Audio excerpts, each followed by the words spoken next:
Yani şimdi bu rezervin Türkiye ekonomisine ne katacağı ya da ne miktarda orada olduğu ve ileride başka kuyuların olup açılıp açılamayacağını ben teknolojik anlamda bilgi sahibi olmadığım için doğrudan doğruya cevaplayamayacağım ama hukuki anlamda sadece birkaç destek verici bir katkım olabilir. Her şeyden önce şunu değerlendirmek gerekiyor. Dünyada karadaki kaynakların kıt olması ve kıt kaynaklara da neredeyse hemen hemen tamamıyla ulaşılmış olması denize olan özlemi daha da arttırdı. Ve bunun beraberinde Türkiye'deki yansıması mavi vatan şeklinde gerçekleşti. Şimdi denizdeki kaynaklara erişim imkanı arttıkça ülkelerin refahı da artıyor hiç şüphesiz. En güzel örnek Norveç'tir. Dünyada denizcilik konusunda en ileri giden ülkelerden bir tanesi, devletlerden bir tanesi Norveç oluyor. Norveç 60'lı yılların sonlarına kadar dünyada belki en fakir demeyeyim ama gelişmekte olan ülkelerden bir tanesiydi. Ne zaman ki 60'lı yılların sonunda 68'li yıllarda vesaire petrole ve doğalgaza ulaştığı denizlerinde o günden bugüne elde etmiş olduğu geliri de çok iyi kullanarak dünyanın en refahkar ülkelerinden biri haline geldi, devletlerinden biri haline geldi ve bunu da doğal olarak tebaasına, halkına yansıttı. Şimdi bunun benzerine Türkiye'nin yaşamaması diye bir şey yok. Türkiye'nin denizlere olan şöyle diyeyim, kıyıların uzunluğu itibariyle denizlere olan sahipliği Norveç'te kıyaslandığında daha fazla gibi gözüküyor. Doğal olarak tabii doğal olarak her deniz alanında mutlaka bir enerji kaynağı olacak anlamına gelmiyor ama uzun yıllardır Türkiye özellikle Karadeniz'de bu nevi araştırmaları bir yandan yabancı şirketlere yaptırıyor ve bir yandan da yeni kazanımlarıyla Türk gemileri vasıtasıyla yürütüyordu. Ve Sayın Cumhurbaşkanımızın ifade ettiği üzere büyük miktarda bir gaz rezervine ulaşıldığı haberi geldi. Tabii bunun sonuçlanması nihayetinde bunun işletilme aşamasına geçirebilmesi biraz zaman alacak anladığım kadarıyla bir 5 yıldan bir uzun süre bir zaman alacak ama önemli orada bir rezervin ortaya çıktığı anlaşıldı. Dikkat edilmesi gereken husus şu, rezerv orada olabiliyor ama açmış olduğunuz kuyunun mutlaka her zaman bir neticeye varacağı konusunda bir garantiniz yok. Norveç olayında sadece şunu ifade etmek istiyorum. Takriben 10 yıla yakın bir araştırma yapıyorlar. Onlarca kuyu açıyorlar. Ve artık iş bitiyor. Son kuyuyu da öylesine açıyorlar. Yani son kuyuda petrolü buluyorlar. Ve o günden bugüne Norveç bu aşamaya geldi. Şimdi şunu gösteriyor. Demek ki Karadeniz'de doğal gaz var. Karadeniz'de petrol var. Ve bunun en büyük kanıtı da Sayın Cumhurbaşkanımızın ifade etmiş olduğu rezerv. Şimdi Türkiye Cumhuriyeti Devleti Karadeniz'de münhasır ekonomik bölge ilan etti. Yani kıta sahanlığını orada konuşmuyoruz.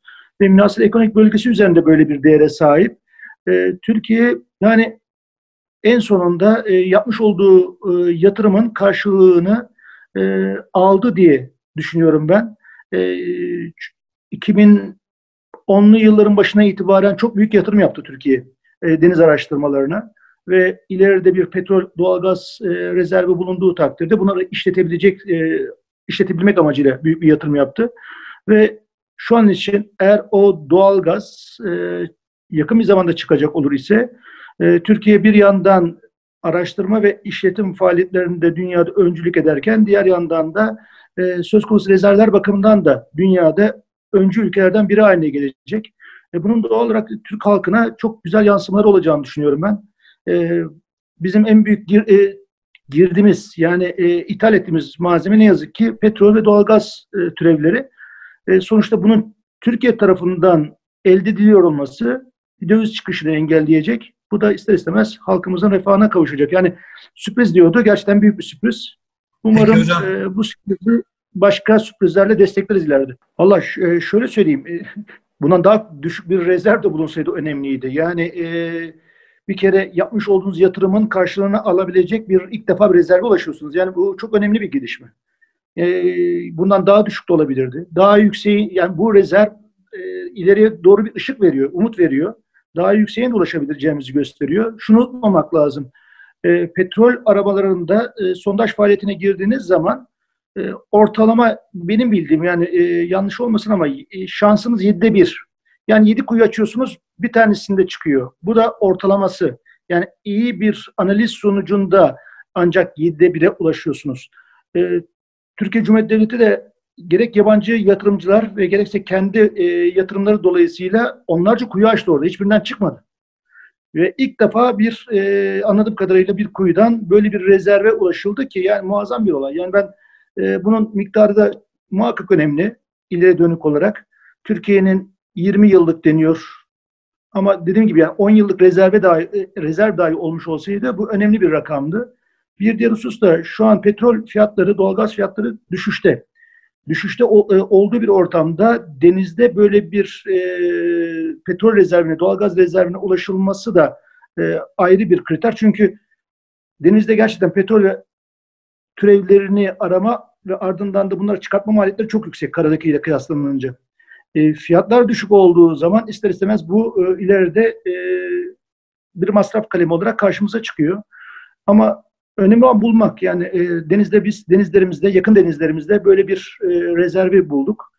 Umarım bunu çıkartacağız ve çıkarttığımız zaman da bundan istifade edeceğiz. Yani sadece bizim kullanımımızda olsa daha yeterli bir rezerv bu. Yani 20 yıl değil dediğim gibi 10 yıl dahi bizi dışa bağımlılıktan kurtarsa çok önemli bir miktarda rezerve sahip olduğumuzu söyleyebilirim. Aslında rahatlık şurada. Karadeniz'de deniz yetki alanları da yıllarca önce sınırlandırıldı. Yani Türkiye Cumhuriyeti Devleti'nin Karadeniz'deki mavi vatan sınırları antlaşmalarla sınırlanmış durumda.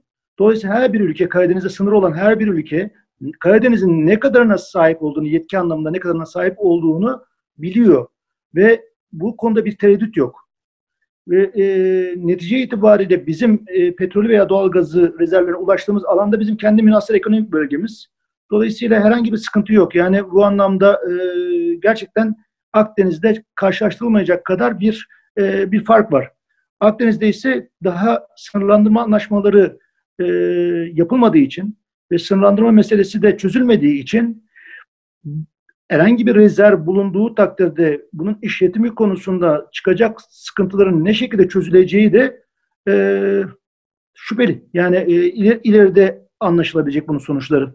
Ama önemli olan çıkartmak. Yani ben her zaman derim. Yani sınırları itiraflı deniz alanlarında dahi söz konusu ekonomik varlıkları, ekonomik rezervleri yakaladıktan sonra sorunun çözümü daha kolay. Evet. Yani her şeyden önce bir ekonomik bir değere ulaşalım. Ulaştıktan sonra sorunu çözelim. Hangi taraf daha fazla vaat ediyor?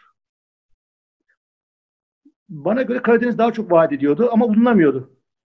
Yani yıllarca. Ve şimdi Karadeniz'de bulundu. Akdeniz'de mesela Meis Adası'nın civarı özellikle biraz daha güneybatısında rezervlerin olduğu söyleniyor.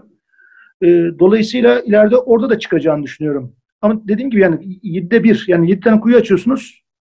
Bir tanesinden çıkıyor. Ve her bir kuyunun maliyeti korkunç. Yani o sondaj faaliyetinin maliyeti. Böyle bir maliyete girme gücüne sahip olmamız gerekiyor ki şu anda 2010'lu yıllardan itibaren alınan kararlarla bu güce ulaştı Türkiye. Yani ve nihayetinde de Allah'a şükür böyle bir rezerv karşımıza çıktı diyelim.